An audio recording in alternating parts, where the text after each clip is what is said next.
আজকে আমাদেরকে কথা বলার ক্ষমতা দিয়েছেন কে?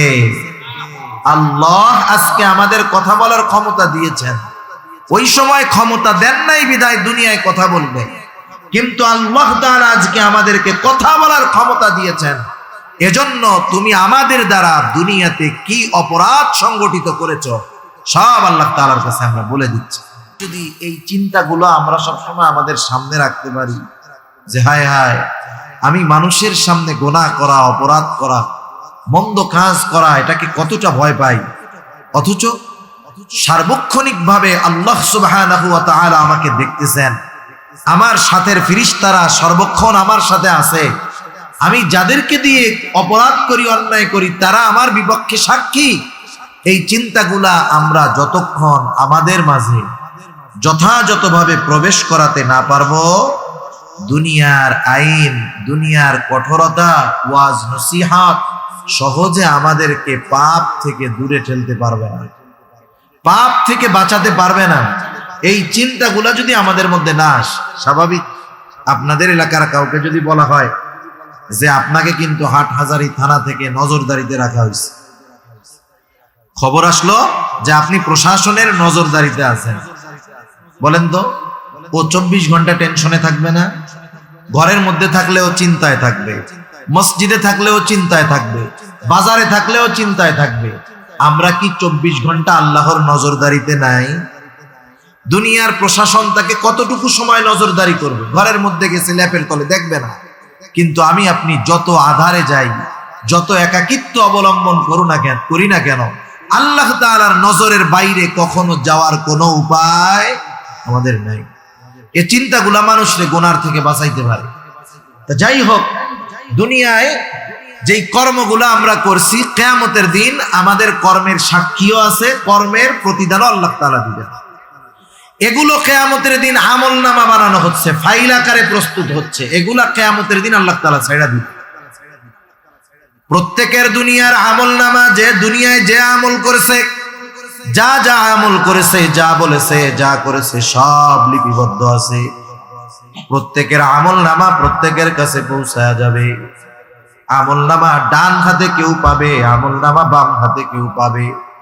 ডান হাতে আমলনামা যারা পাবে তারা সফল জান্নাতি, বাম হাতে যারা আমলনামা পাবে তারা ব্যর্থ, তারা জাহান্নামী।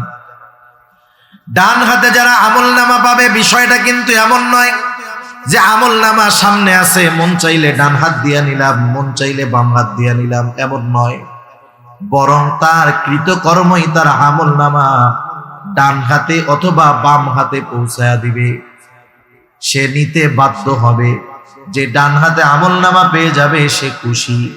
সে ডান হাতে আমলনামা পাওয়ার পর কতটা খুশি হবে, আল্লাহ তাআলা কোরআনুল কারীমের মধ্যে বলেন, ফাআম্মা মান উতিয়া কিতাবাহু বিয়ামিনি ফায়াকুলু হাউমু করাউ কিতাবিয়া ইন্নী যানানতু আন্নী মুলাকিন হিসাবিয়া।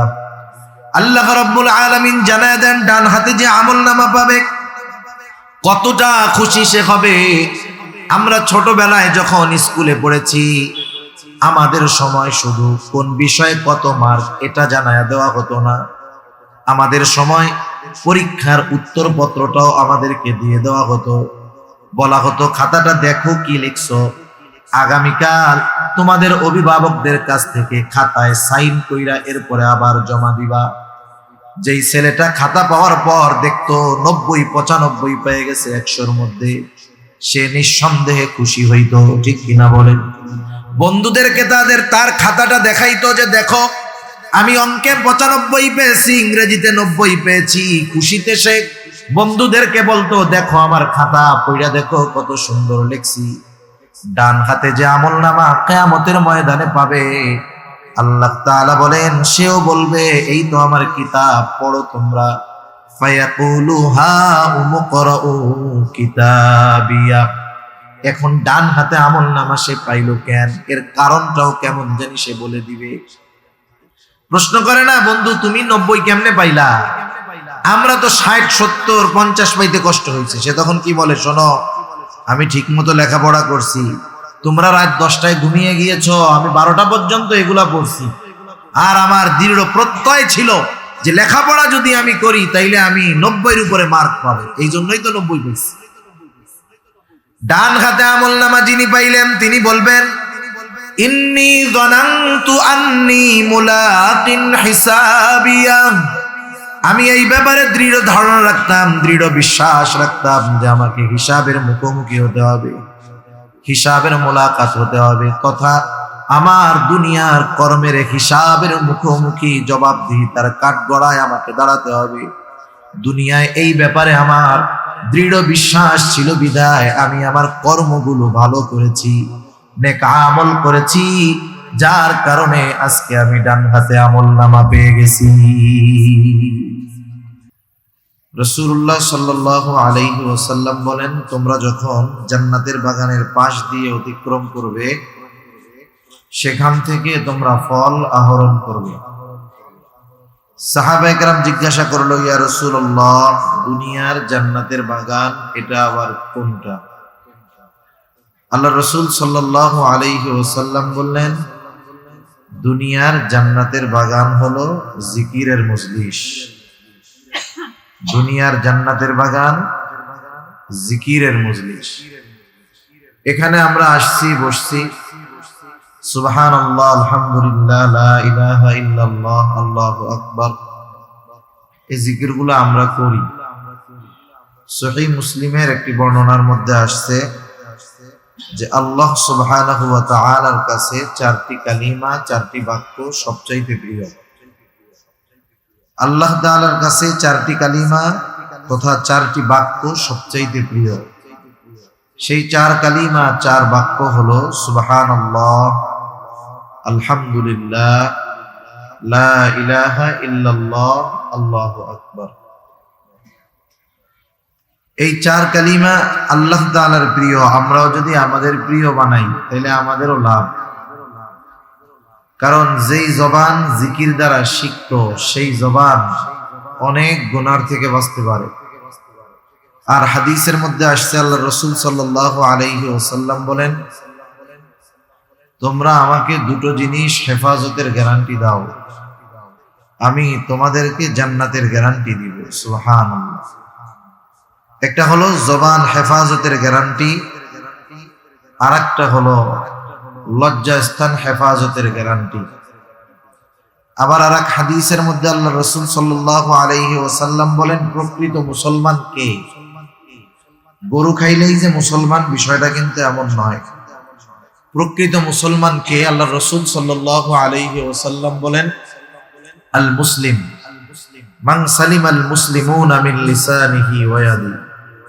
মুসলমান তো সে, প্রকৃত মুসলমান যার হাত, জবান এবং হাত থেকে অপর মুসলমান নিরাপদ থাকে। তাহলে প্রকৃত মুসলমান হতে হলে জবানের হেফাজত দরকার। জান্নাত, এই জান্নাতের গ্যারান্টি পেতে হলে জবানের হেফাজতের দরকার। আর জবান হেফাজতের সর্বোত্তম মাধ্যম হলো এই জবানকে আল্লাহ তাআলার জিকির দ্বারা সিক্ত করা। তাহলে কি হবে? চলতে ফিরতে আমরা যদি জবানকে জিকির দ্বারা সিক্ত করতে পারি, যেই জবান দিয়ে আল্লাহ তাআলার বড়ত্বের ঘোষণা, পবিত্রতার ঘোষণা, আল্লাহ সুবহানাহু ওয়া তাআলার প্রশংসা, আল্লাহ তাআলার একত্ববাদের ঘোষণা দেওয়া হবে, ওই জবান দিয়ে পচা কথা, বকা, মিথ্যা কথা এগুলা বলতে গেলে বাধা আসবে। কারণ দুনিয়ার অনেক ছোট ছোট ভালো কাজ বড় বড় অপরাধ থেকে বাঁচার জন্য সহায়ক হয়। দুনিয়ার অনেক কাজ আছে যেগুলা বড় ইবাদতের সহায়ক। অনেক উদাহরণ উপমা দেওয়া যাবে।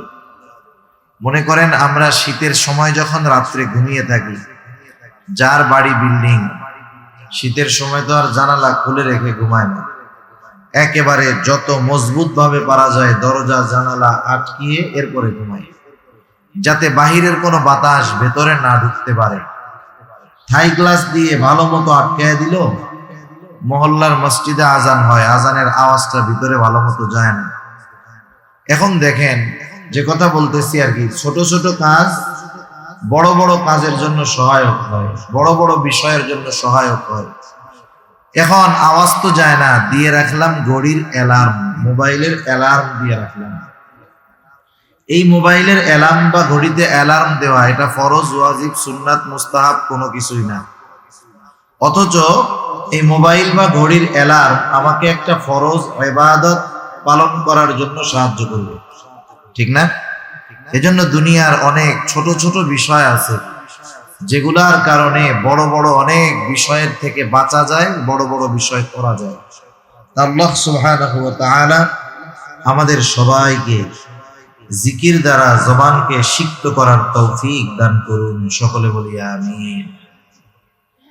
সম্মানিত উপস্থিতি, আমরা এখানে যারা আছি, সারা পৃথিবীতে যত মানুষ আছে, এ কথা মোটামুটি বলা যায় আজ থেকে 100 বছর পরে দুনিয়াতে এখন যারা আছে আর কেউ হয়তো দুনিয়ায় থাকবে না, মারা যেতে হবে। দুনিয়ার অনেক সত্য আছে যেগুলা অনেক মানুষ বিশ্বাস করে না। যেমন আমার আপনার স্রষ্টা কে বলেন তো? আল্লাহ। আসমান জমিনের স্রষ্টা আল্লাহ। এটা যে সত্য, কোনো সন্দেহ আছে? কোনো সন্দেহ নেই। অথচ এই সত্যটাকেই দুনিয়ার অনেক মানুষ বিশ্বাস করে না। যারা নাস্তিক এরা বলে আসমান জমিন এটা এমনি এমনি হয়েছে, আমরাও প্রাকৃতিক ভাবে সৃষ্টি হয়েছি, মারা যাব, প্রকৃতির সাথে মিশে যাব, শেষ। কিন্তু পৃথিবীতে এমন একটা সত্য আছে যেই সত্য কেউ অস্বীকার করে না, সেটার নাম হলো মওত, মৃত্যু, মরণ। এটা এমন এক সত্য, পৃথিবীর সব ধর্মের, সব বর্ণের, সব মতের, মতাদর্শের সব মানুষ মৃত্যুকে বিশ্বাস করে। দুনিয়াতে একজনও খুঁজে পাওয়া যাবে না যে মৃত্যুকে অবিশ্বাস করে। পাওয়া যাবে? খুঁজে যাবে না।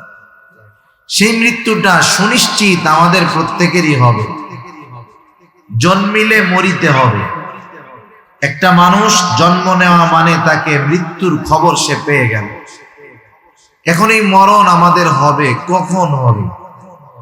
যদিও আল্লাহ তাআলা একটি নির্দিষ্ট সময় নির্ধারণ করে রাখছেন, কিন্তু আমাদের কারো ওই সুনিশ্চিত নির্দিষ্ট সময় সম্পর্কে জানা নাই। আমি আপনি যখন মায়ের গর্ভে ছিলাম, এক টুকরো মৃত মাংসের টুকরার মতো যখন হইলাম, মায়ের রেহেমের ভিতরে পিতার শুক্রকীট 120 দিন পর আমি আপনি একটা মৃত মাংসের টুকরা হয়েছে। আল্লাহ তাআলা ফেরেশতা পাঠিয়ে দিয়েছেন। মায়ের পেটের ভিতরে আল্লাহ তাআলার আদেশে ফেরেশতা রূহ ফুঁকে দিল। আমি আপনি মায়ের পেটের ভিতরে প্রাণ পেয়ে গেলাম। এমনটা আবার হয় না যে একটা মানুষের সব কিছু তৈরি হয়, হাত, পা, চোখ, কান, নাক সব কিছু হওয়ার পরে যে রূহ দেওয়া হয়, এমন নয়। বরং হাত, পা, চোখ, কান, অঙ্গ প্রত্যঙ্গ এগুলো হওয়ার আগেই আল্লাহ তাআলা মায়ের পেটের ভিতরে ওই মৃত মাংসের টুকরার মধ্যে প্রাণ দিয়ে দেন। চিকিৎসা বিজ্ঞান বলতেছে আগে মানুষের হার্ট তৈরি হয়, হৃৎপিণ্ড আগে তৈরি হয়, এরপরে আস্তে আস্তে শরীরের অনেক অঙ্গ প্রত্যঙ্গ গুলো তৈরি হয়। এজন্য আমরা অনেক সময় দেখি যে একটা ছেলে বা মেয়ে দুনিয়ায় ভূমিষ্ঠ হয়েছে, তার শরীর পরিপূর্ণতা এখনো লাভ করে নাই, এখনো পরিপূর্ণতা অর্জন করে নাই, বিকলাঙ্গ, হয়তো চোখ ফুটে না, অনেকের দেখা যায় এখনো অনেক কিছু অপূর্ণাঙ্গ রয়ে গেছে। এইরকম সন্তান দুনিয়ায় ভূমিষ্ঠ হয় কি হয় না? হয়। তা যাই হোক, ফেরেশতা ওই দিন যখন আল্লাহ তাআলার আদেশে আমার আপনার মধ্যে রূহ ফুঁকে দিয়েছে, ওই দিন ওই রূহটা আমার আপনার সাথে কতদিন অবস্থান করবে আল্লাহ সুবহানাহু ওয়া তাআলার আদেশে ওটাও নির্দিষ্ট হয়ে যায়। সুবহানাল্লাহ। এই যে বোতলটা আছে, পানির বোতলের মধ্যে লেখা থাকে মূল্য, উৎপাদনের তারিখ, মেয়াদ। উৎপাদনের তারিখ, মেয়াদ দেখে আমরা বুঝতে পারি যে এইটার মেয়াদ শেষ হওয়ার পরে এই 15 টাকা বোতলের পানি কেউ 5 টাকা দিয়েও কিনবে না, যখন দেখবে যে মেয়াদ শেষ। আমার আপনারও একটা নির্দিষ্ট মেয়াদ আছে। বোতলের গায়ের মেয়াদটা দেখা যায়, কিন্তু আমার আপনার মেয়াদটা দেখা যায় না। ওই নির্দিষ্ট সময় যখন হাজির হয়ে যাবে, মালাকুল মউত চলে আসবে, আমার আপনার প্রাণ হরণ করে নিয়ে যাবে। এক মুহূর্ত আগেও আমার মরণ আসবে না, নির্দিষ্ট সময়ের এক মুহূর্ত বিলম্বও হবে না। একটা মানুষ মূলত অসুস্থ হলেই যে মারা যায় বিষয়টা এমন নয়, সুস্থ মানুষও তো মারা যায়। মারা যাওয়ার মূল কারণ হলো তার হায়াত ফুরিয়ে যাওয়া। কয়েকদিন আগে একটা ছেলের ব্যাপারে দেখলাম, 17 বছর কোমায় আছে, লাইফ সাপোর্টে আছে, 17 বছর এখনো বেঁচে আছে, মারা যায় নাই। তাহলে অসুস্থতার কারণে মূলত মানুষ মারা যায় না, মারা যাওয়ার মূল কারণ হলো হায়াত শেষ।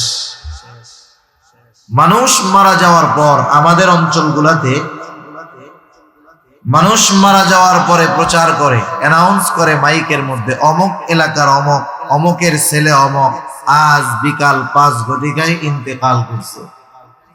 বলে না ইন্তেকাল করেছে। ইন্তেকাল শব্দটি তো আরবি শব্দ, অর্থ হলো স্থানান্তরিত হওয়া। সে একটা জায়গায় ছিল আর একটা জায়গায় গিয়েছে, তার মানে সে দুনিয়ার জগতে ছিল, নতুন আর এক জগতে গিয়েছে, যেটার নাম হলো আলমে বরজখ। নতুন এক জগতের বাসিন্দা সে হয়েছে, আলমে বরজখের বাসিন্দা। সেই আলমে বরজখ তার জন্য শান্তির জায়গাও হতে পারে, কষ্টের জায়গাও হতে পারে। আলমে বরজখ শান্তির জায়গা হবে তখন দুনিয়াতে যখন সে নেক আমল করবে, ঈমানওয়ালা হবে। হাদিসের মধ্যে আসছে কারো কবর হবে জান্নাতের বাগান, রাউযাতুম মিন রিয়াদিল জান্নাহ। দুনিয়াতে যে বদ আমল করছে, পাপ করছে, গুনার কাজ করছে, তার কবর হবে জাহান্নামের একটা গর্ত। আমাদের প্রত্যেককেই আলমে বরজখে অবস্থান করা লাগবে, যদিও ওই জগৎটা আমাদের চোখের আড়ালে দেখতে পাই না। দেখতে না পাওয়ার কারণে অবিশ্বাস করার কিন্তু কোনো সুযোগ নাই।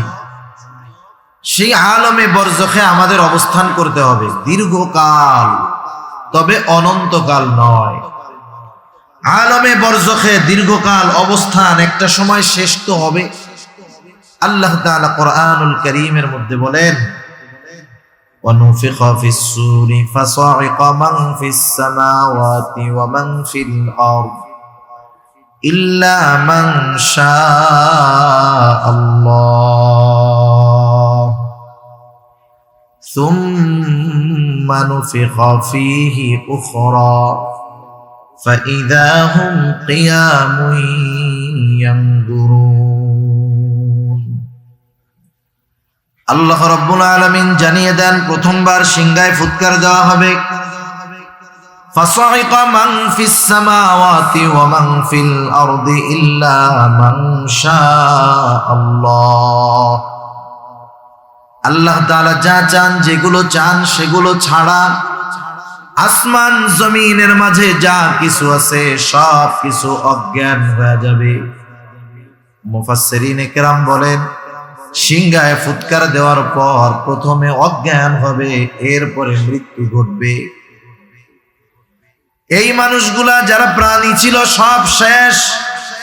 আল্লাহ তাআলার আদেশে ইসরাফিল আলাইহিস সালাম পুনরায় দ্বিতীয়বার আর একটা বার সিংহায় ফুৎকার দিবে। তবে এই দুই সিংহায় ফুৎকারের মধ্যে ব্যবধানের সময় কতটুকু? হযরত আবু হুরায়রা রাদিয়াল্লাহু তাআলা আনহু থেকে বর্ণিত, তিনি বলেন, দুই সিংহায় ফুৎকারের মাঝে ব্যবধান হলো 40 পর। প্রথমবার সিংহায় ফুৎকার দেওয়ার 40 পর দ্বিতীয়বার সিংহায় ফুৎকার দেওয়া হবে। জিজ্ঞাসা করা হলো 40 দিন, তিনি বলেন না। 40 সপ্তাহ না, 40 মাস না, 40 বছর না, তাহলে কত 40? মূলত প্রথমবার সিংহায় ফুৎকারের কত বছর পর, কত সময় পর দ্বিতীয়বার সিংহায় ফুৎকার দেওয়া হবে, এই হিসাব মূলত জানেন আল্লাহ রাব্বুল আলামিন। এই হিসাব জানা আছে আল্লাহ তাআলার কাছে নির্দিষ্ট সময়। দ্বিতীয়বার যখন সিংহায় ফুৎকার দেওয়া হবে, আল্লাহ তাআলা বলেন, ثم نفخ فيه أخرى فإذا هم قيام ينظرون। দ্বিতীয়বার সিংহায় ফুৎকার দেওয়ার পর যাকে যেখানে কবরস্থ করা হয়েছে, দাফন করা হয়েছে, প্রত্যেকের অবস্থান থেকে দাঁড়ায় যাবে, ডানে বামে তাকাতে থাকবে। আল্লাহ তাআলা আরো এক জায়গায় বলেন, ওয়ানুফিখা ফিস-সূরি ফাইযা হুম মিনাল আজদাসি ইলা রাব্বিহিম ইয়ানসিলুন। প্রত্যেকের অবস্থান থেকে দাঁড়ায়া যাবে, শুধু তাই না, ইলা রাব্বিহিম ইয়ানসিলুন, তারা তাদের রবের দিকে ছুটতে থাকবে। ওই দিনটাই হলো সেই দিন একদল মানুষেরা বলবে, ক্বালু ইয়া ওয়াইলানা মান বাআসানা মিন মারকাদিনা, হায় দুর্ভোগ, আমাদেরকে আমাদের অবস্থান স্থল থেকে কারা জাগ্রত করলো, কে জাগ্রত করলো? আল্লাহ তাআলা জানায় দেন, সেই দিন মুমিনরা অথবা ফেরেশতারা বলবে, হাদা মা ওয়াদার রহমানু ওয়া সাদাকাল মুরসালুন, এটাই তো দয়াময়ের সেই প্রতিশ্রুত দিবস, যেই দিবসের ওয়াদা প্রতিশ্রুতি আল্লাহ তাআলা দিয়েছেন। ওয়া সাদাকাল মুরসালুন, এই দিবসের সত্যায়ন রাসূলগণ করেছেন। এটা হলো সেই দিবস, কিয়ামতের দিবস। এই দিবস ইয়াউমুল হাসর, সকলকে একত্রিতকরণ দিবস। ইয়াউমুল জাযা, মানুষের পূর্ণ প্রতিদান দেওয়ার দিবস। আল্লাহ রাব্বুল আলামিন বলেন, ওয়া ইন্নামা তুওয়াফাউনা উজুরাকুম ইয়াউমাল কিয়ামাহ ফামান যুহজিহা আনিন নার ওয়া উদখিলাল জান্নাতা ফাকাদ ফাজ। আল্লাহ রাব্বুল আলামিন বলেন, কিয়ামতের দিন প্রত্যেককে তার কর্মের পূর্ণ প্রতিদান দেওয়া হবে। যাকে আগুন থেকে বাঁচানো হবে, জান্নাতে প্রবেশ করানো হবে। আল্লাহ রাব্বুল আলামিন বলেন, ফাকাদ ফাজ, সে হয়ে যাবে সফল। তাহলে যেহেতু আল্লাহ রাব্বুল আলামিন ওই দিন আমাদের কর্মের পূর্ণ প্রতিদান দিবেন, তাহলে এটা নিশ্চিত যে আল্লাহ তাআলা আমাদের প্রত্যেকের কর্ম সংরক্ষণের ব্যবস্থা করে রাখছে। আমাদের প্রত্যেকের কর্ম আল্লাহ তাআলা সংরক্ষণের ব্যবস্থা করেছেন। যে কোনো বিষয়ের জন্য এক নম্বরে সাক্ষীর দরকার হয়। যখন কোথাও কারো নামে মামলা দেওয়া হয়, তখন সাক্ষীর দরকার হয় কি হয় না? একে একে যখন একজন আর একজনের কাছে বিচার প্রার্থী হয়, তখন বলে না যে দেখেন এই ঘটছে, এই যে এরা দুইজন আমার সাক্ষী। অথবা বিচারক বলে, তুমি যে এই ঘটনাটা বললা, এই ঘটনার সাক্ষী আছে। তার মানে সাক্ষী বিচার আচারের জন্য গুরুত্বপূর্ণ একটি বিষয়। আমার আপনার কর্মের সবচাইতে বড় সাক্ষী হলেন আল্লাহ। আল্লাহ তাআলা সাক্ষী হিসাবে যথেষ্ট, আল্লাহর সাক্ষী যথেষ্ট।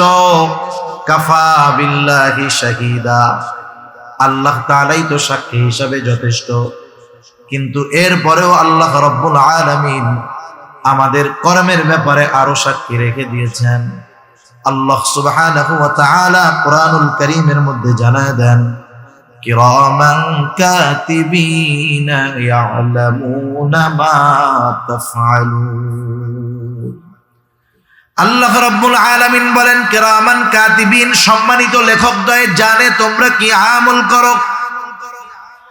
এই জানার মাধ্যমে তারা আমাদের কর্মের সাক্ষী। শুধু তাই না, তারা যে দেখে জানে, বিষয়টা শুধু এমন নয়। ডান কাঁধের ফেরেশতা যিনি, তিনি আমাদের ভালো কর্মগুলো লিপিবদ্ধ করেন। বাম কাঁধের ফেরেশতা যিনি, তিনি আমাদের মন্দ কর্মগুলো লিপিবদ্ধ করেন।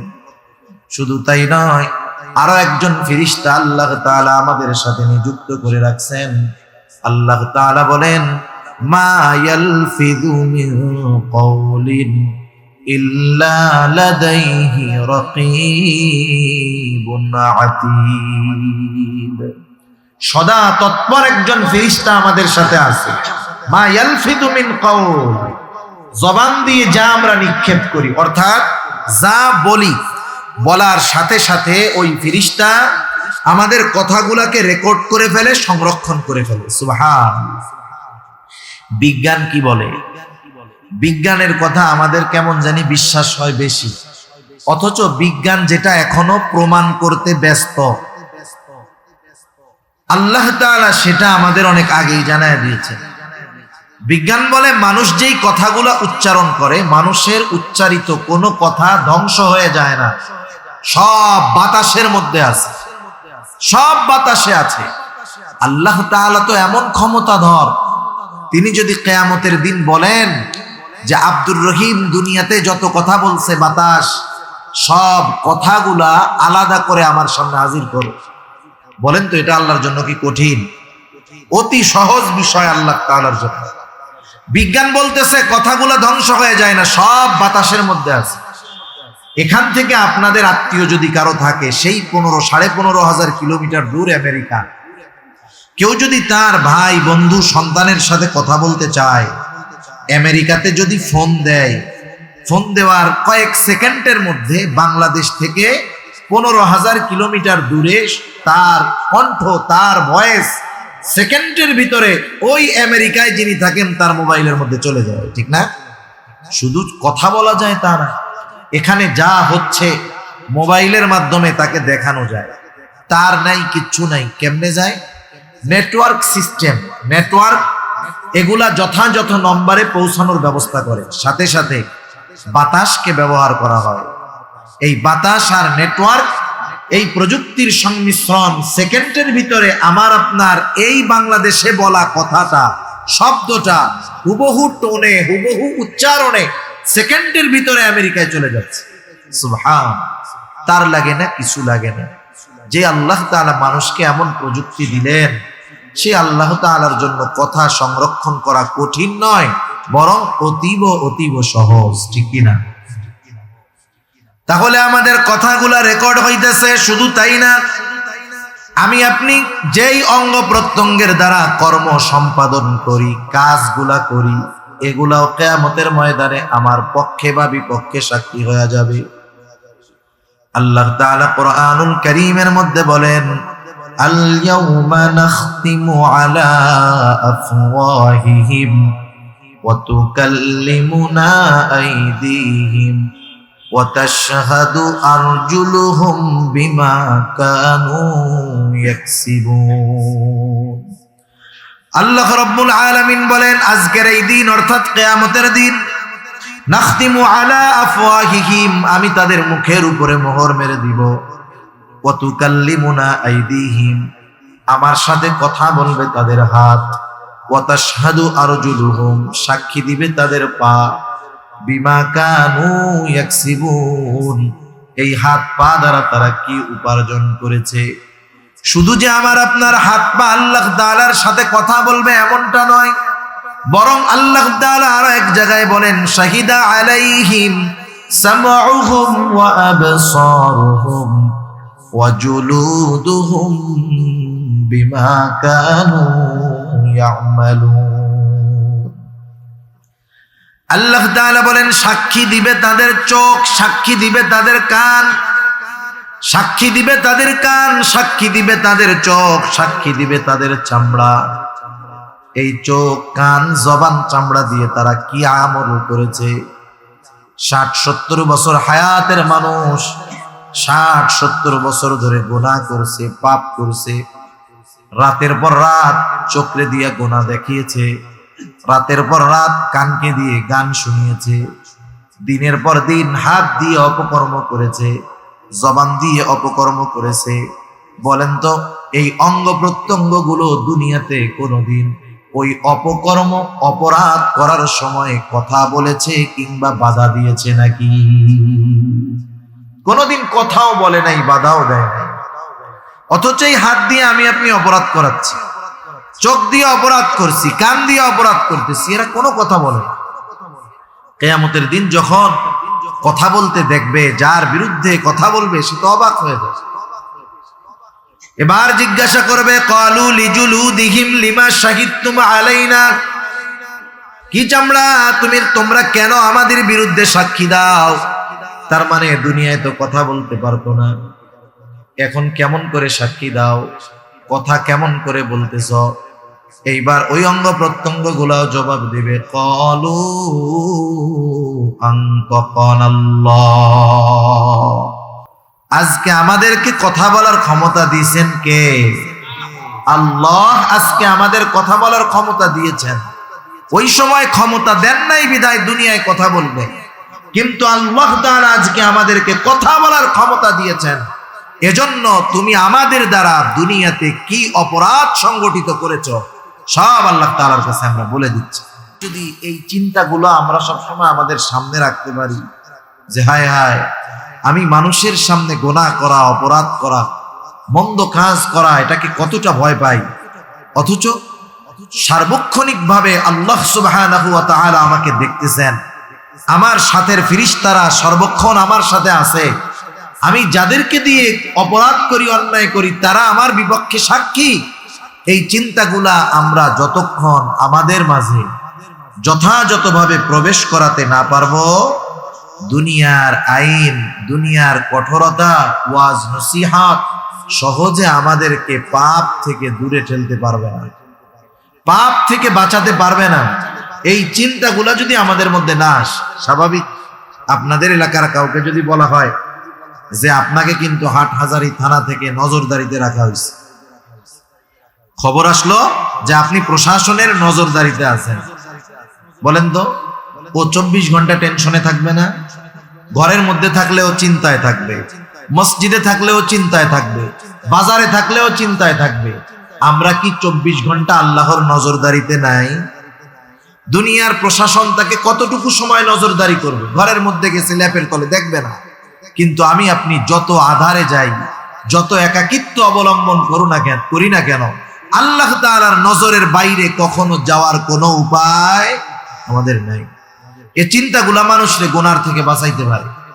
তা যাই হোক, দুনিয়ায় যেই কর্মগুলো আমরা করছি, কিয়ামতের দিন আমাদের কর্মের সাক্ষীও আছে, কর্মের প্রতিদানও আল্লাহ তাআলা দিবেন। এগুলো কিয়ামতের দিন আমলনামা বানানো হচ্ছে, ফাইল আকারে প্রস্তুত হচ্ছে। এগুলা কিয়ামতের দিন আল্লাহ তাআলা ছাইড়া দিবেন। প্রত্যেকের দুনিয়ার আমলনামা, যে দুনিয়ায় যে আমল করেছে, যা যা আমল করেছে, যা বলেছে, যা করেছে, সব লিপিবদ্ধ আছে। প্রত্যেকের আমলনামা প্রত্যেকের কাছে পৌঁছায়া যাবে। আমলনামা ডান হাতে কেউ পাবে, আমলনামা বাম হাতে কেউ পাবে। ডান হাতে আমলনামা যারা পাবে তারা সফল জান্নাতি, বাম হাতে যারা আমলনামা পাবে তারা ব্যর্থ, তারা জাহান্নামী। ডান হাতে যারা আমলনামা পাবে, বিষয়টা কিন্তু এমন নয় যে আমলনামা সামনে আছে, মন চাইলে ডান হাত দিয়া নিলাম, মন চাইলে বাম হাত দিয়া নিলাম, এমন নয়। বরং তার কৃতকর্মই তার আমলনামা ডান হাতে অথবা বাম হাতে পৌঁছায়া দিবে। সে নিতে বাধ্য হবে। যে ডান হাতে আমলনামা পেয়ে যাবে সে খুশি। সে ডান হাতে আমলনামা পাওয়ার পর কতটা খুশি হবে, আল্লাহ তাআলা কুরআনুল কারীমের মধ্যে বলেন, ফাআম্মা মান উতিয়া কিতাবাহু বিয়ামিনি ফায়াকুলু হাউমু করাউ কিতাবিয়া ইন্নী যানানতু আন্নী মুলাকিন হিসাবিয়া। আল্লাহ রাব্বুল আলামিন জানায় দেন, ডান হাতে যে আমলনামা পাবে কতটা খুশি সে হবে। আমরা ছোটবেলায় যখন স্কুলে পড়েছি, আমাদের সময় শুধু কোন বিষয়ে কত মার্ক এটা জানায়া দেওয়া হতো না। আমাদের সময় পরীক্ষার উত্তরপত্রটাও আমাদেরকে দিয়ে দেওয়া হতো। বলা হতো খাতাটা দেখো কি লিখছো, আগামীকাল তোমাদের অভিভাবকদের কাছ থেকে খাতায় সাইন কইরা এরপরে আবার জমা দিবা। যেই ছেলেটা খাতা পাওয়ার পর দেখতো 90-95 পেয়ে গেছে 100-র মধ্যে, সে নিঃসন্দেহে খুশি হইতো, ঠিক কিনা বলেন? বন্ধুদেরকে তার খাতাটা দেখাইতো যে দেখো আমি অঙ্কে 95 পেয়েছি, ইংরেজিতে 90 পেয়েছি। খুশিতে সে বন্ধুদেরকে বলতো দেখো আমার খাতা, পড়া দেখো কত সুন্দর লিখছি। ডান হাতে যে আমলনামা কিয়ামতের ময়দানে পাবে, আল্লাহ তাআলা বলেন সেও বলবে এই তো আমার কিতাব, পড়ো তোমরা। ফায়াকুলু হাউমু করাউ কিতাবিয়া এখন ডান হাতে আমলনামা সে পাইলো কেন, এর কারণটাও কেমন জানি সে বলে দিবে। প্রশ্ন করে না, বন্ধু তুমি 90 কেমনে পাইলা? আমরা তো 60, 70, 50 পাইতে কষ্ট হয়েছে। সে তখন কি বলে, শোনো আমি ঠিক মতো লেখাপড়া করছি, তোমরা রাত 10টায় ঘুমিয়ে গিয়েছো, আমি 12টা পর্যন্ত এগুলা পড়ছি, আর আমার দৃঢ় প্রত্যয় ছিল যে লেখাপড়া যদি আমি করি তাইলে আমি 90-এর উপরে মার্ক পাবো, এই জন্যই তো 90 পেয়েছি। ডান হাতে আমলনামা যিনি পাইলেন তিনি বলবেন, ইন্নী যানানতু আন্নী মুলাকিন হিসাবিয়া, আমি এই ব্যাপারে দৃঢ় ধারণা রাখতাম, দৃঢ় বিশ্বাস রাখতাম যে আমাকে হিসাবের মুখোমুখি হতে হবে, হিসাবের মোলাকাত হতে হবে, তথা আমার দুনিয়ার কর্মের হিসাবের মুখোমুখি জবাবদিহিতার কাঠগড়ায় আমাকে দাঁড়াতে হবে। দুনিয়ায় এই ব্যাপারে আমার দৃঢ় বিশ্বাস ছিল বিধায় আমি আমার কর্মগুলো ভালো করেছি, নেক আমল করেছি, যার কারণে আজকে আমি ডান হাতে আমলনামা পেয়ে গেছি। আর একদল বাম হাতে আমলনামা পাবে। বাম হাতে যারা পাবে এদের আমলনামা বুক চিরে বাম হাতটাকে পেছন দিকে নেওয়া হবে, বাম হাতের মধ্যে আমলনামা দেওয়া হবে। বাম হাতে আমলনামা প্রাপ্ত মানুষগুলার বক্তব্য কি হবে? আল্লাহ তাআলা বলেন, ও আম্মা মান উতিয়া কিতাবাহু বিশিমালি ফায়াকুলু ইয়া লাইতানি লাম উতা কিতাবিয়া ওয়ালাম আদরি মা হিসাবিয়া। বাম হাতে আমলনামা যে পাবে সে বলবে, ইয়া লাইতানি লাম উতা কিতাবিয়া, হায় রে আমার দুর্ভোগ, আমি যদি এই আমলনামা না পাইতাম কতই না ভালো হতো, আমি যদি আমার হিসাবের ব্যাপারে না জানতাম কতই না ভালো হতো। আফসোস করবে, কিন্তু করার কোনো কিছু নাই, কারণ বাম হাতে আমলনামা পেয়ে গেল, ঠিকানা হবে তার জাহান্নাম। তাহলে ডান হাতে যারা আমলনামা প্রাপ্ত হবে জান্নাতি, বাম হাতে আমলনামা পেল জাহান্নামী। জান্নাতীরা জান্নাতে যাবার পরে দুনিয়ার মধ্যে যাদের সাথে তার পরিচয় ছিল, জানাশোনা ছিল, জান্নাতে গিয়ে সবাইকে খুঁজতে থাকবে। কিয়ামতের ময়দানে প্রত্যেকেই চিন্তিত, পেরেশান, ভীত। কেমন ভীত? কিয়ামতের ময়দানে প্রত্যেকটা মানুষ নিজের চিন্তায় বিভোর থাকবে। ভাই ভাইয়ের থেকে পলায়ন করবে, পিতা মাতার থেকে পলায়ন করবে, স্বামী স্ত্রী সন্তানদের থেকে পলায়ন করবে। কেউ চাইবে না কিয়ামতের ময়দানে তার আপন ভাইয়ের সাথে দেখা হয়ে যাক, কেউ চাইবে না স্ত্রী সন্তানের সাথে দেখা হয়ে যাক, কেউ চাইবে না মা বাবার সাথে দেখা হয়ে যাক। প্রত্যেকে লুকায়া লুকায়া থাকবে, নিজের চিন্তায় বিভোর থাকবে।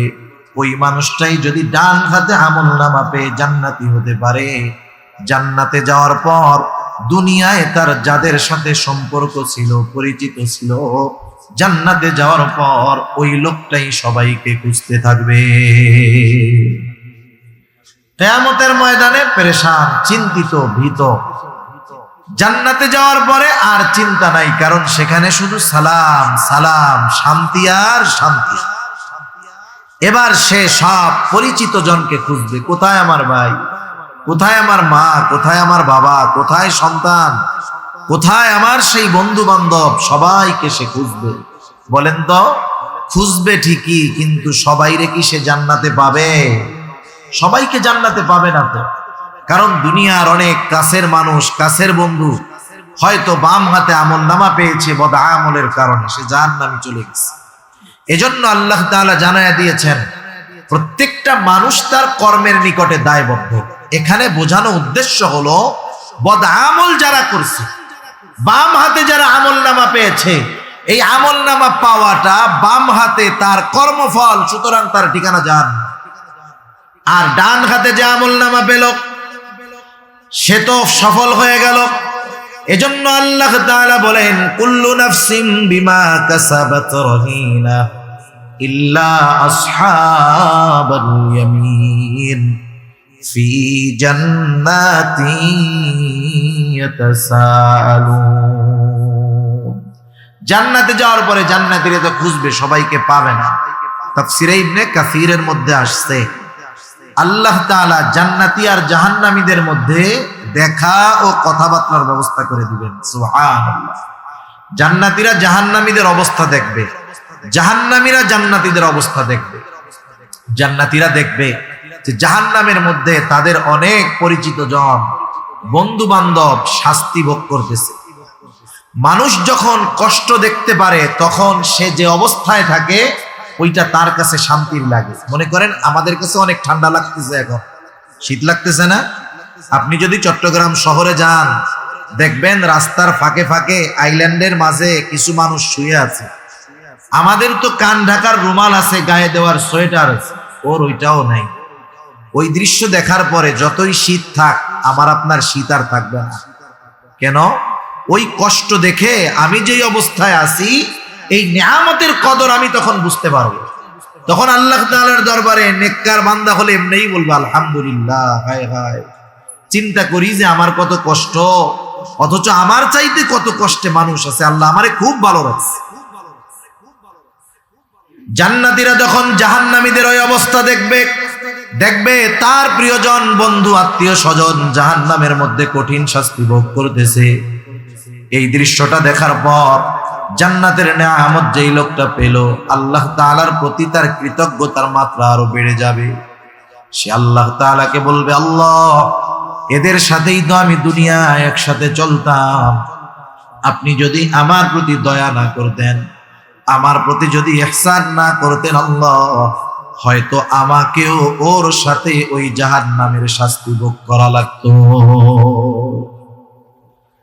জাহান্নামী যখন জান্নাতীকে দেখবে, দুনিয়ায় তো এমন অনেক হয়, একসাথে লেখাপড়া করে, একই স্কুলে পড়ে, একসাথে খেলাধুলা করে, জীবনের অনেক সময় দুই বন্ধু একসাথে কাটিয়েছে, কিন্তু তফাৎটা সামান্য। এক বন্ধু যখন নামাজের সময় হয়, বন্ধুদেরকে বলো চলো নামাজ পড়ে আসি, সে নামাজে আসে, অন্য বন্ধুরা বলে পরে যাব, থাক। খেলাধুলাও করে একসাথে, নামাজের সময় হলে নামাজে আসে। সব বন্ধুরা মিলে অনুষ্ঠান করবে, গানের অনুষ্ঠান, গোনার অনুষ্ঠানের আয়োজন করতে চায়। সে বলে না বন্ধু, না না, আমি তোমাদের এই মন্দ কাজের সাথে নাই। এই যে কিছু বিষয়ে তাদের থেকে ও বেঁচে থাকতো, ও ওর নেক আমলের কারণে জান্নাতি। এরকম দুনিয়ায় অনেকটাই ঘটে। ওই জাহান্নামীরা যখন দেখবে তাদের বন্ধুরা জান্নাতি, আফসোস করবে আর বলবে, আরে আমি যদি সর্বক্ষণ ওর সাথে চলতাম, ওর কথা মানতাম, তাহলে আমিও ওর সাথে জান্নাতের নিয়ামত ভোগ করতে পারতাম। আফসোস, আফসোস মানুষের কষ্ট বাড়িয়ে দেয়। আফসোস মানুষের কষ্ট বাড়ায় দেয়। যেমন মনে করেন যদি কেউ নদীতে মাছ ধরে থাকেন, বুঝবেন সকাল থেকে দুপুর পর্যন্ত মাছ ধরার চেষ্টা করতেছে। আমাদের অঞ্চলগুলায় বিল আছে, তো ফাঁকা জায়গা, পানি হয়, অনেক বড় বড় মাছ পাওয়া যায়, মানুষে মাছ মারতে যায়। মনে করেন সকাল থেকে দুপুর পর্যন্ত সে পরিশ্রম কইরা একটা মাছও পায় নাই। কষ্ট হইছে না? তার কষ্ট হইছে। এই দুপুর বেলা হঠাৎ করে বড় একটা মাছ তার হাতের মধ্যে বাঁধছে, কোলের মধ্যে ধরছে, 20 কেজি মাছ। মনে করেন 20 কেজি ওজনের একটা মাছ। বলেন তো, এত বড় মাছটা যখন হাতে আসলো, এই যে 6 ঘন্টা যে কষ্ট হয়েছিল, কষ্টের কথা মনে আছে? আনন্দে আছে না? এখন এই মাছটা নিয়ে যখন হাঁটা শুরু করেছে, উপরে উঠবে, মাছটা একটা ঝাঁকি দিয়া ওর হাত থেকে ছুটে আবার গভীর পানিতে চলে গেল। এখন কি হবে বলেন তো? আফসোস। কি হবে? 6 ঘন্টা মাছ পায় নাই, ওর যে কষ্ট হইছে তার চাইতে এই মাছটা ধরার পরে যখন ছুটে গেল, ওই যে বললো আহ, এই আফসোস তার আরো বেশি কষ্টের কারণ হবে। ঠিক কিনা বলে?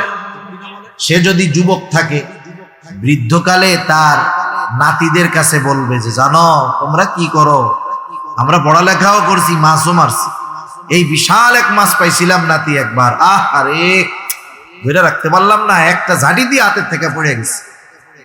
60-70 বছর পরেও ওই আফসোসের কথা তার মনে আছে। আফসোস মানুষের কষ্টের কারণ হয়।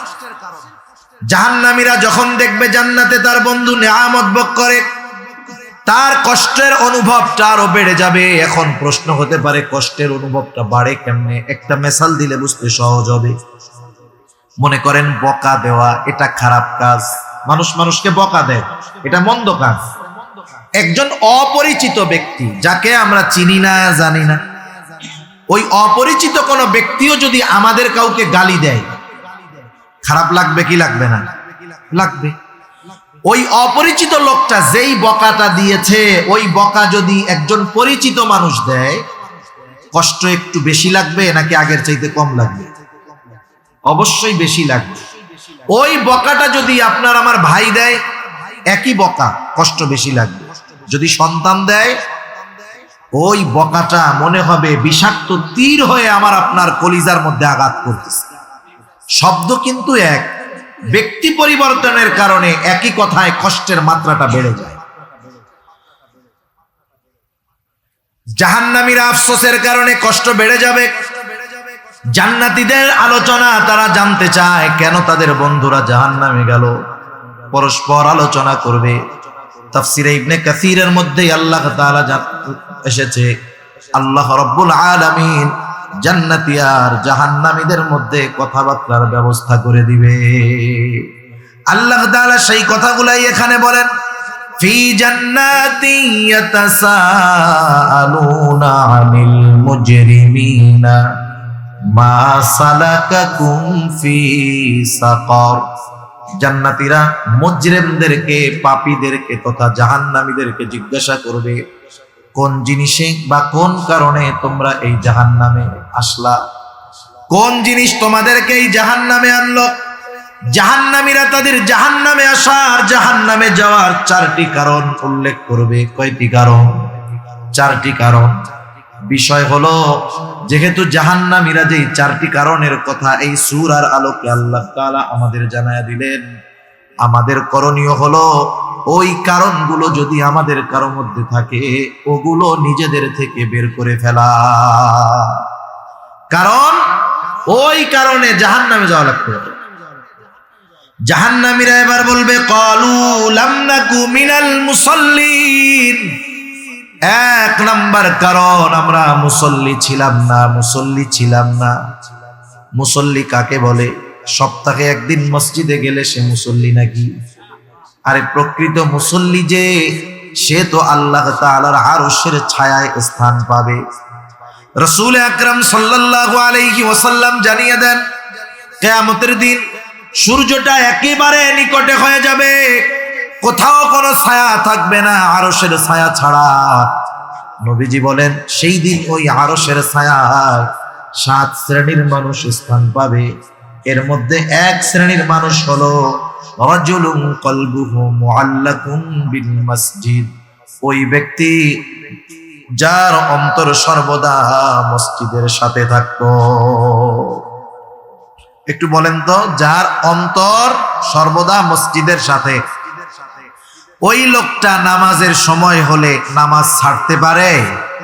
দুনিয়ার শত ব্যস্ততা থাক, সে সব ব্যস্ততাকে উপেক্ষা করে আগে নামাজে হাজির হবে। ঠিক কিনা বলে? আমাদের মানুষদের অনেক ভুল ধারণা আছে। আপনারা তো আলেমদের সংস্পর্শে থাকেন, অনেক কিছু বুঝেন, জানেন। দুনিয়ার মানুষেরা মনে করে যে আল্লাহ তাআলার আদেশ নিষেধগুলা মান্য করলে শুধু মনে হয় পরকালীন লাভ, জান্নাত পাওয়া যাবে, জাহান্নাম থেকে বাঁচা যাবে। আসলে বিষয়টা এমন নয়। কোন ব্যক্তি যদি আল্লাহ তাআলার আদেশ নিষেধ, শরীয়তের বিধিবিধান দুনিয়াতে পরিপূর্ণভাবে মানতে পারে, তাহলে দুনিয়ারও লাভ আছে, আখিরাতেরও লাভ আছে। যেমন আমাদের সমাজের অধিকাংশ মানুষ কিন্তু মুসল্লি নয়, বেনামাজি। যেই মসজিদটা 5 তালা, জুমার দিন মসজিদ ভরে রাস্তায়ও জায়গা থাকে না ঢাকা শহরে, ওই মসজিদটাতেই ওই দিন আসরের নামাজে নিচের তালা 2 কাতারও ভরে। এরকম অবস্থাই আমাদের ঢাকাতে এই অবস্থা। এরপরেও যত মানুষ নামাজ পড়ে জুমার দিন, সমীকরণ হলো, হিসাব হলো, বাংলাদেশের যত মুসলমান আছে সমগ্র মুসলমানের 50% মানুষ হয়তো জুমার নামাজে হাজিরা হয়, আর বাকি 50% মানুষ 5 ওয়াক্ত নামাজ বহুদূর, জুমার নামাজও পড়েন। তাহলে চিন্তা করে দেখেন অবস্থাটা কি। আর 5 ওয়াক্ত নামাজের সংখ্যা তাইলে কত পাওয়া যাবে? যে মুসলমান আছে শতকরা সারা বাংলাদেশ যদি জরিপ করা হয়, সর্বোচ্চ 5-6%, সর্বোচ্চ 10% 5 ওয়াক্ত নামাজি পাওয়া যেতে পারে। তাও এটা কঠিন ব্যাপার, মাত্র 10%। তাহলে বাকি 90% মানুষ নামাজ পড়ে না।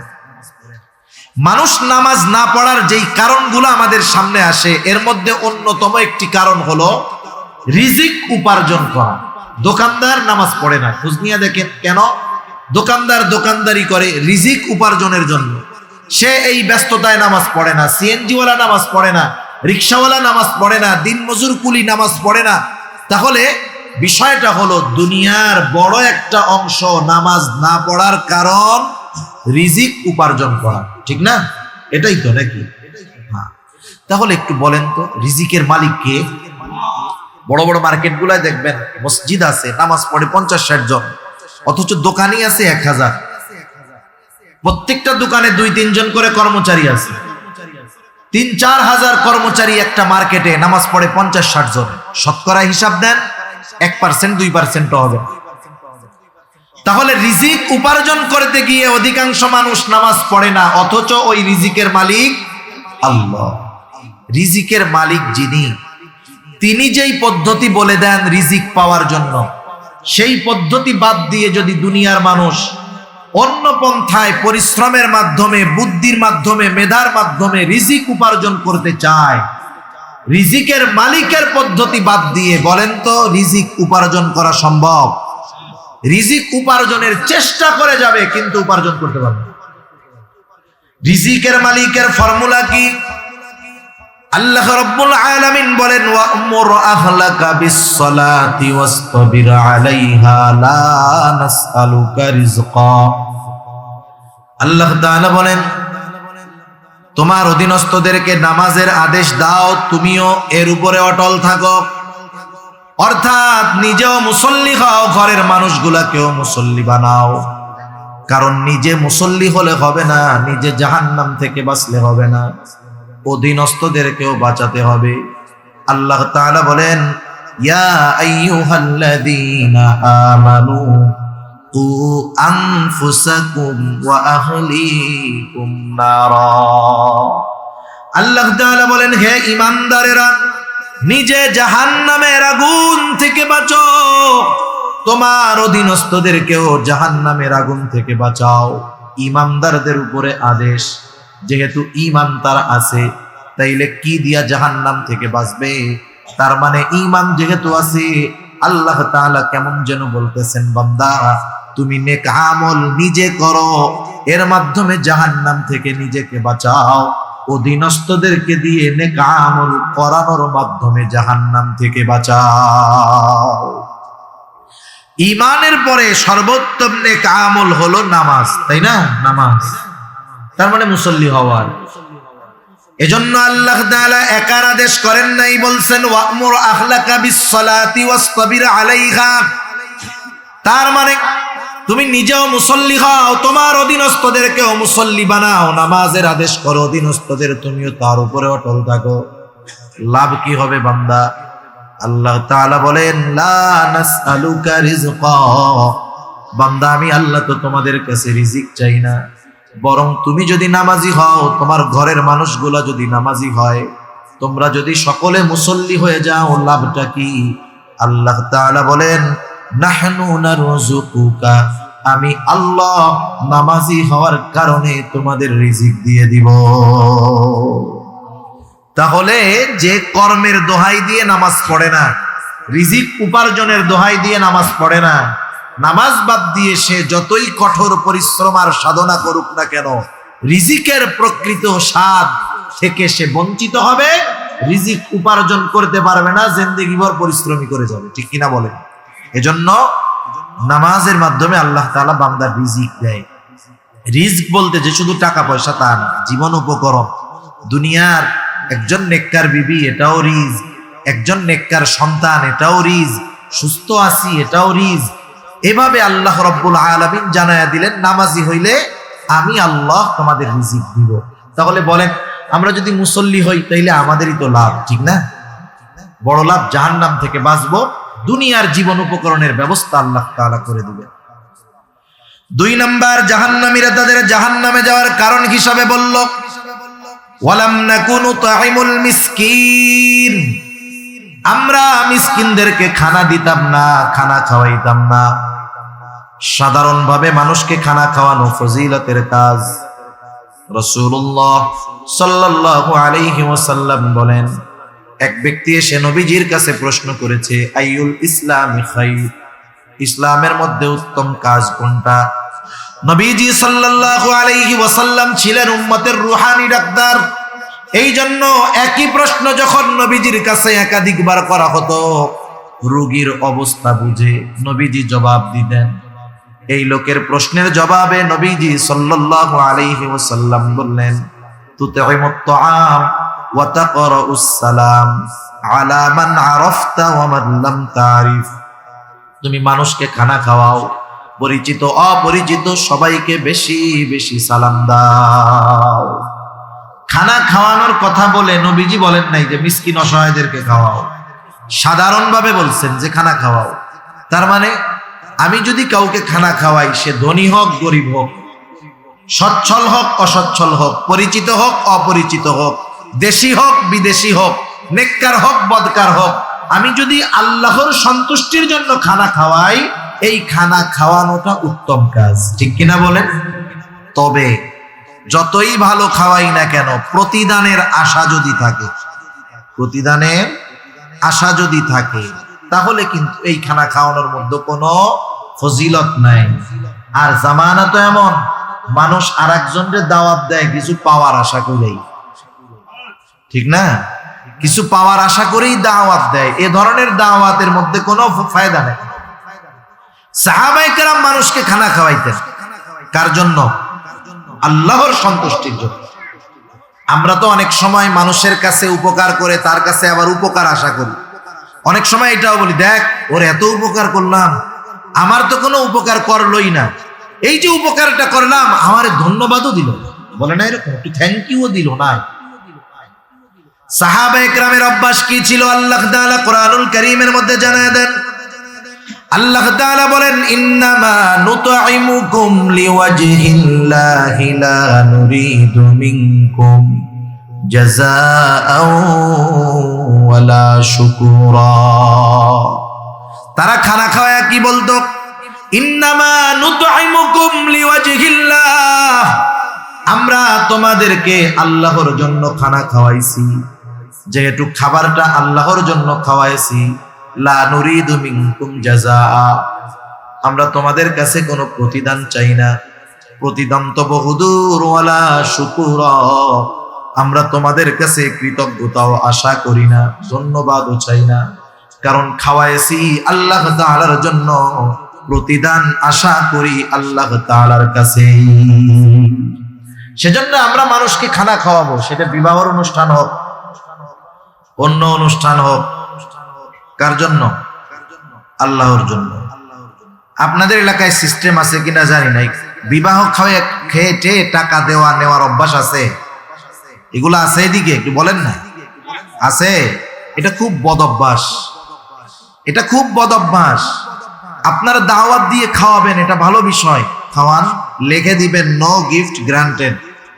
আর এখনের মানুষও চালাক আছে অনেক, এক পরিবারে একটা বিবাহের কার্ড দেয়, আগে এক কার্ডে পরিবারের 6 জন লোক গিয়া দাওয়াতে শামিল হইত। এখন চালাক হয়ে গেছে, কি করে জানেন? অনেক জায়গায় কার্ডে লিখে দেয় যে অনলি ফর ওয়ান পারসন, মানে কমিউনিটি সেন্টারে এক কার্ড দিয়ে একজন ঢুকতে পারবে। কথা বুঝতে পারছেন? আগে এক কার্ড দিয়ে ফ্যামিলির সবাই যাইত, বুঝেন নাই? এক কার্ড দিয়ে এখন একজনের বেশি ঢুকতে পারে না। অনেক জায়গায় এই পদ্ধতি করে, বোঝা যায় যে তারা মানুষকে যে দাওয়াত দিয়েছে, এই দাওয়াতের মধ্যে আন্তরিকতা নাই, বরং চতুরতা আছে এখানে, ঠিক কিনা? সেজন্য আমরা খানা খাওয়াবো আল্লাহ তাআলার জন্য, প্রতিদান কারো কাছে আশা করব না। আর যদি সে মিসকিন অসহায় হয়, তাহলে তো খানা খাওয়ানো এটা আরো বেশি ফজিলতের কাজ, কারণ মিসকিনদের খানা খাওয়ানো এটা মুমিনের কাজ। আর মিসকিনদেরকে খানা না খাওয়ানো এটা কাফেরদের কাজ। রব্বুল আলামিন সূরাতুল মাউনের মধ্যে কাফেরদের তিনটি বদঅভ্যাসের কথা আল্লাহ তাআলা বর্ণনা করেন। এর মধ্যে একটা হলো ওয়ালা ইয়াহুদ্দু আলা তুআমিল মিসকিন, যে তারা মিসকিনদেরকে খানা দেয় না।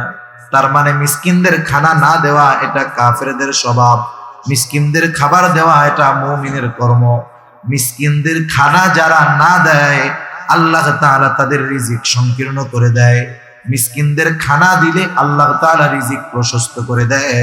শুধু তাই না, মিসকিন যদি আমার প্রতিবেশী হয় তাহলে ওই মিসকিনকে খানা খাওয়ানো এটা শুধু ভালো কর্ম বা নেক আমল হিসাবেই সাব্যস্ত হয় তা নয়, বরং আমার প্রতিবেশী যদি অভাবে থাকে, মিসকিন হয়, তাকে খানা খাওয়ানো হয়ে যায় ঈমান সম্পৃক্ত বিষয়।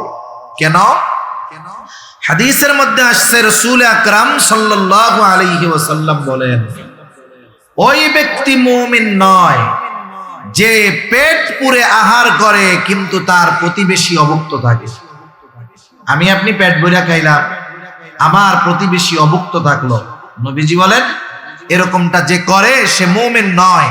তাহলে এখানে প্রতিবেশী যদি মিসকিন হয়, অভুক্ত থাকে, আমার যদি সামর্থ্য থাকে, তাকে খানা খাওয়ানো শুধু ভালো কাজ যে তা নয়, বরং এটা ঈমানের সাথে সম্পৃক্ত একটা বিষয়।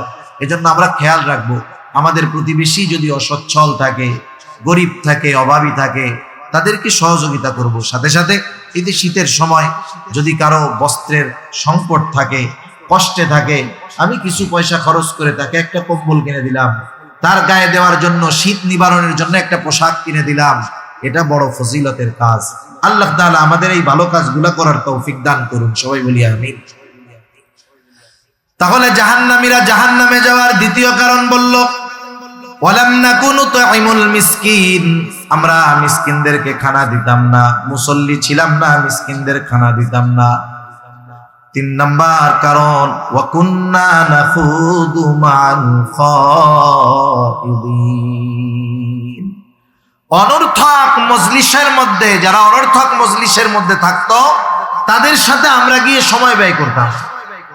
আমাদের অনেক অঞ্চলগুলোর মধ্যে আছে, ঢাকা শহর সহ অনেক অঞ্চলে এরকম হয়, চায়ের দোকানগুলোর মধ্যে একটা আড্ডা থাকে, আখড়া থাকে, মানুষ ওখানে বসে বসে গল্প করে সময় কাটিয়ে দেয়, সময়ের পর সময়। আমাদের অঞ্চলের, গ্রাম অঞ্চলে বিশেষ করে অনেক মুরব্বী আছেন, শীতের সময় জোহরের নামাজের পরে খানা জানা খেয়ে ওনারা বাজারে যান, আর গভীর রাতে ওনারা বাজার থেকে ফিরেন। জিজ্ঞাসা যদি করা হয় এত সময় বাজারে কি করছেন, কি বলবে? যে সময় কাটে না, তো সময় কাটাই দিচ্ছে। চার দোকানে বসে, অনেক জায়গায় তো টেলিভিশনও থাকে চায়ের দোকানে, চায়ের দোকানগুলোয় টেলিভিশন না থাকলে তাদের ব্যবসা ভালো হয় না, তারা ওইটারে ব্যবসার মাধ্যম বানায় নিয়েছে। এখন চায়ের দোকানে বসে টেলিভিশন দেখে, পত্রিকা পড়ে, গল্প গুজব করে। সময়ের অভাব নাই, সময় কাটানোর টাইম পাই না। আপনি যদি ওই লোকটারে গিয়ে বলেন যে আপনার তো সময়ের অভাব নাই, এক কাজ করেন, আগামী 13, 14, 15ই জানুয়ারি বিশ্ব ইজতেমা, আপনার যেহেতু অনেক সময় হাতে আছে, আল্লাহ রাস্তায় একটু বের হয়ে যান, 2 চিল্লা 3 চিল্লা দিয়া বাড়িতে আসেন। ওই যে সময় যেই লোকটার ফুরায় না, সময় কাটায় চায়ের দোকানে আড্ডা দিয়া, ওনাকে বলার পরে উনি কি বলবে জানেন? ওনার মতো ব্যস্ত মানুষ আর তখন দুনিয়ায় একজনও থাকবেন। শত ব্যস্ততা ওনাকে পেয়ে বসবে। উনি বলবে, আরে মিয়া 3 মাসের জন্য, 4 মাসের জন্য যাব, আমি দম ফালানোর টাইম পাই না। অথচ দিনের অর্ধেক সময় উনি বেহুদা কাটায় দিচ্ছেন। এই বেহুদা মজলিসগুলার মধ্যে না দুনিয়ার কোনো উপকার আছে, না পরকালের কোনো উপকার আছে। এজন্য বুজুর্গানে দিন বলেন, ওইসব মজলিস থেকে বাঁচো যেখানে না দুনিয়ার কোনো উপকার আছে, না পরকালের কোনো উপকার আছে। এই মজলিসগুলার মধ্যে গীবত হয়, এই মজলিসগুলার মধ্যে অপবাদ হয়, একে অপরকে দোষারোপ করতে থাকে, গীবত করতে থাকে। কিছু লোক বলনেওয়ালা আছে, আবার কিছু লোক শুধু শুনে, শুনতেও তো মজা লাগে এগুলো। সেজন্য এই ধরনের অনর্থক মজলিসগুলো আমাদের জাহান্নামে যাওয়ার কারণ হতে পারে। এই ধরনের মজলিসগুলা থেকে আমাদের বেঁচে থাকতে হবে। জাহান্নামীরা তাদের জাহান্নামে যাওয়ার তৃতীয় কারণ হিসাবে এটা বলল। 4 নাম্বার, তারা বলবে, ওয়া কুন্না নুকাদ্দিবু বিয়াউমিদ্দিন, কিয়ামতের দিনকে আমরা অস্বীকার করতাম, পরকালের ব্যাপারে আমরা গাফেল ছিলাম, অস্বীকার করতাম। কোন ব্যক্তির মধ্যে যদি প্রথম 3টা বদ খাসলাত থাকে, নামাজ পড়ে না, মিসকিনদের খানা দেয় না, অনর্থক মজলিসে বসে, সে যদি ঈমান নিয়ে কোনো মতে মরতে পারে, শাস্তি ভোগ করার পরে জান্নাতে আসলো। কিন্তু কেউ যদি পরকাল অস্বীকার করে, ঈমানের 6টি ভিত্তির একটি হলো পরকালের প্রতি ঈমান আনা, ওয়াল ইয়াউমিল আখির। ছোটবেলায় আমরা বক্তব্যের মধ্যে এই বিষয়গুলো 7 ভাগে ভাগ করা ছিল। আমরা পড়তাম আমানতু বিল্লাহি ওয়া মালাইকাতিহি ওয়া কুতুবিহি ওয়া রুসুলিহি ওয়াল ইয়াউমিল আখিরি ওয়াল কদরি খাইরিহি ওয়া শাররিহি মিনাল্লাহি তাআলা ওয়াল বা'সি বা'দাল মাউত। 5 নম্বরে পড়তাম ওয়াল ইয়াউমিল আখিরি। 7 নম্বরে ওয়াল বা'সি বা'দাল মাউত, মৃত্যুর পরে পুনরুজ্জীবিত হওয়ার উপরে। 5 নম্বর পরকালের উপর। এই 2টা মূলত একটা 2 in 1, এই হিসাবে হইল 6টা। ওয়াল ইয়াউমিল আখিরি, এক কথায় মৃত্যু থেকে নিয়ে এরপরে যা কিছু আছে সব কিছুর উপরে বিশ্বাস রাখা। কেউ যদি আখিরাতের সব বিশ্বাস করে, একটা জিনিস অবিশ্বাস করে, সেও পরকাল অস্বীকারীদের অন্তর্ভুক্ত। এজন্য পরকালকে বিশ্বাস করা মানে পরকাল সম্পৃক্ত সব বিষয়গুলোর উপরে আমাদের যথাযথ ঈমান থাকতে হবে, বিশ্বাস থাকতে হবে। কারো মধ্যে যদি এই ব্যাপারে অবিশ্বাস থাকে, তাহলে তো তার ঠিকানা হয়ে যাবে অনন্তকাল জাহান্নাম। আর যারা আখিরাতের প্রতি বিশ্বাসকে দৃঢ় বানাতে পারছে, ওই যে ডান হাতে যারা আমলনামা পাবে, আমলনামা পাওয়ার কারণ হিসাবে তারা বলবে ইন্নী যানানতু আন্নী মুলাকিন হিসাবিয়া, আমি এই ব্যাপারে দৃঢ় ধারণা রাখতাম যে আমাকে হিসাবের সম্মুখীন হওয়া লাগবে। হিসাবের সম্মুখীন হবে সে আখিরাতে, পরকালে। আর হিসাব হবে এই বিশ্বাস রাখতো সে দুনিয়ায়, যার কারণে তার কর্ম ছিল সুন্দর। দুনিয়ার নিজামটাও এরকম, যার কর্মের জবাবদিহিতার ব্যাপারে যার ভয় আছে, চিন্তা আছে, সে তার কর্মগুলো যথাযথভাবে করে, আমলগুলা ঠিকভাবে করে। মনে করেন পরিবারের মধ্যেই ধরেন, যেই পরিবারের মধ্যে জবাবদিহিতা আছে, ওই পরিবারের নিয়ম শৃঙ্খলা সুন্দর। একজনের সন্তান মাগরিবের নামাজের পর আধা ঘন্টা পরে সে বাসায় ফিরলো, তার মা বাবা জিজ্ঞাসা করতেছে কোথায় গিয়েছিলে? মাগরিবের নামাজ পড়েই তো বাসায় চলে আসার কথা, আধা ঘন্টা কেন লেট হলো, দেরি হলো? এইবার ছেলেটা বলতেছে আমি আমার বন্ধুর বাসায় গিয়েছিলাম। মা বাবা যদি সচেতন হয় তখন কি বলবে? খবরদার, সন্ধ্যার পরে কোথাও আর থাকা যাবে না, মাগরিবের নামাজ শেষ করে সোজাসুজি বাসায়, আগামীতে যেন আর এমনটা না হয়। এই যে সে যে কাজটা করলো, এই কাজের ব্যাপারে তার জবাবদিহিতা করতে হলো। বলেন তো, ভবিষ্যতে এই ধরনের কাজ করার ব্যাপারে সে অবশ্যই চিন্তা ভাবনার মধ্যে থাকবে, চিন্তা করবে এ ধরনের কাজ বাজ দরকার নাই। কেন? কারণ সে জানে আমি যেটা করি সেই কর্মের হিসাব, কর্মের জবাবদিহিতা আমার ঘরে দেওয়া লাগে। কিন্তু যেই ছেলে মাগরিবের 1 ঘন্টা পরে বাসায় ফিরলো, মা বাবা জিজ্ঞাসা করলো কোথায় গেছে? বন্ধুর বাসায়। কিচ্ছু বললো না মা বাবা। পরের দিন 2 ঘন্টা পরে যাবে, পরের দিন রাত 12টার সময় যাবে, কোথায় গেছো? বন্ধুর বাসায় গেছি। পরের দিন সকাল বেলায় যাবে, কোথায় গেছো? বন্ধুর বাসায় গেছি। এই যে কাজগুলো সে করতেছে, কাজের জবাবদিহিতা না থাকার কারণে তার অবাধ্যতা বাড়তেছে। আগে থাকতো 1 ঘন্টা, এখন থাকে 10 ঘন্টা। কেন? জবাবদিহিতা নাই বিধায় যা মন চায় সে তাই করে। দুনিয়ার মধ্যেও একটা মানুষ যদি আখিরাতের জবাবদিহিতার ব্যাপারে যথাযথভাবে চিন্তা এবং ভয় রাখে, বিশ্বাস রাখে, দুনিয়ার মধ্যে ওই লোকের কাজগুলা সুশৃঙ্খল হয়, ওই লোকের কাজগুলা ভালো হয়। কারণ আখিরাতের বিশ্বাস একটা মানুষকে পরিপূর্ণ মানুষে পরিণত করতে পারে। সে দুনিয়ার প্রত্যেকটা কাজ করার আগে ভাববে যে আল্লাহ তাআলা বলছেন ওয়া ইন্নামা তুওয়াফাউনা উজুরাকুম ইয়াউমাল কিয়ামা, কিয়ামতের দিন কর্মের পূর্ণ প্রতিদান দেওয়া হবে। সুতরাং দুনিয়ায় আমি যেমন কর্ম করব, ওই দিন আমার কর্মের প্রতিদানটাও তেমন হবে। সে বহুত হিসাব নিকাশ করে দুনিয়ার জমিনে চলাচল করবে। এজন্য আখিরাতের বিশ্বাস মানুষের জীবনকে সুন্দর বানিয়ে দেয়। আখিরাতের বিশ্বাস মানুষের জিন্দেগিকে সুশৃঙ্খল বানায় দেয়। আখিরাতের বিশ্বাস মানুষের জীবনকে একটা নীতিমালার মধ্যে আনে। এজন্য জাহান্নামীরা এই 4 কারণ তারা বলবে। যেহেতু তারা নামাজ পড়ে নাই, মুসল্লি ছিল না, আমরা মুসল্লি হব। তারা মিসকিনদেরকে খানা দিত না, আমরা মিসকিনদের খানা দিব। তারা অনর্থক মজলিসের মধ্যে সময় ব্যয় করত, আমরা অনর্থক মজলিসের মধ্যে সময় ব্যয় করব না। আমি আমার সময়টা ভালো কাজে ব্যয় করার চেষ্টা করব। কোরআনুল কারীম তিলাওয়াত করব, হাদিস পড়ব, ফাজাইলে আমল পড়ব। আমি নিজে পড়তে পারি না, মাদ্রাসার অভাব নাই, মেখল মাদ্রাসায় চলে যাবেন, একটু পড়া শুনলেন। হেফজখানা যেখানে আছে হাফেজদের পড়া শুনলেন। এতে যদি সময়গুলা এভাবে ভালোভাবে ব্যয় করতে পারি, এই সময়গুলো কিয়ামতে আমার কাজে লাগবে। তা যাই হোক, ওরা বলতেছে এভাবে চলতেছে জীবন। কিয়ামতের প্রতিও আমরা উদাসীন ছিলাম, গাফেল ছিলাম। এভাবে চলতেছে জীবন। হায়াত তো ফুরায়া যাবে নাকি? নির্দিষ্ট সময় এবার এসে হাজির। হাত্তা আতানাল ইয়াকিন, মৃত্যু এসে হাজির হয়ে গেল, তথা মরণ চলে আসলো। আমরা আর তওবা করার সুযোগ পেলাম না, ভালো কাজ করতে পারলাম না। এখন ঠিকানা হয়ে গেল আমাদের জাহান্নাম।